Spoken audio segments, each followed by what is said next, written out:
Asa, kingi lang po kami ng latest update dito po sa parang halos initial na assessment ng pinsala na dulot po na pinagsamang epekto po ni Bagyong Krising at ng habagat sa sektor po ng agrikultura, hindi lamang sa ating mga pananim, kundi pati na rin sa ating fisheries sector, yung let's say yung ating poultry at piggery. Asek? Yeah, Miss Ali, yung ating huling datos na na-receive as of yesterday, nasa 52.7 million yung damage na na-report sa atin. Karamihan nito ay sa Mimaropa, specifically sa probinsya ng Palawan. At ang naapektuhan ay ang ating rice sector. Bagamat nasa, maliit pa lang, 2,000 metric tons na volume loss natin. Nako. So Asek, sabi mo nga maliit pa, no? So inaasahan ninyo aakyat pa itong yung damage po, no, na dala po ni Krising at saka ni habagat. So ang katanungan ko po, paano po yung mga presyo, yung presyuhan po ng bigas natin, ng mga gulay, itong mga areas po na naapektuhan? Siyempre may mga farmlands pa ho dyan. How bad is it going to affect po the price dito po sa merkado? Miss Pat, we're not seeing naman na maka-apekto to dun sa presyuhan natin. Una, napakaliit nito na volume at yung mga naapektuhan naman nasa early vegetative stage at madaling palitan pag ready na uli yung mga areas na to for planting.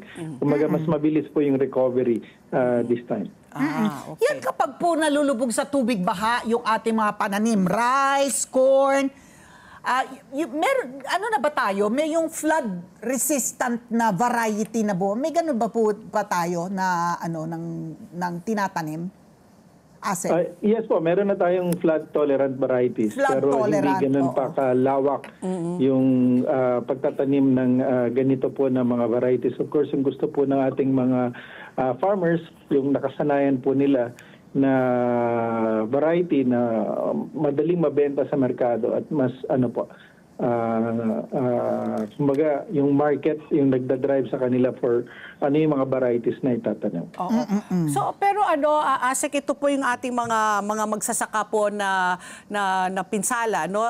Ano pang mga ibang tulong po ang pwede niyo bigay? Seedlings lang ho ba ang binibigay or may ayudang karagdagan po na ibibigay po sa ating mga magsasaka? Bukod po dun sa mga preposition ng mga binhi at pataba at saka mga drugs and biologics para sa mga livestock, sa fisheries naman po yung mga paraphernalia at fish stocks, available din po yan.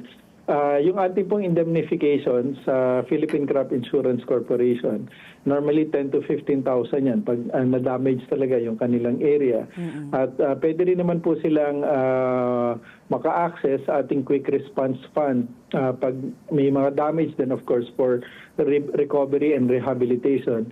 And lastly, kung gusto po nila mangutang sa ating pong ACPC, nagpo-provide po tayo ng survival and recovery loan. Wala po itong interest, collateral. Pwede pong bayaran up to 3 years at 25,000 po per farmer and fisher. 25,000. So nabanggit mo na yung PCIC, yung Philippine Crop Insurance Corporation. So agad-agad i-assess na raw kaagad yung sa affected areas para agaran din na maproseso na yung insurance claims ng mga covered na farmers, which means yung meron pong may crop insurance. Matanong ko lang, gaano po kalawak yung ito po ba yung ating mga farmers ba talagang nag-a-avail po ng crop insurance para kapag ganito pong nasalanta po yung kanilang pananim ay they can avail of yung indemnification?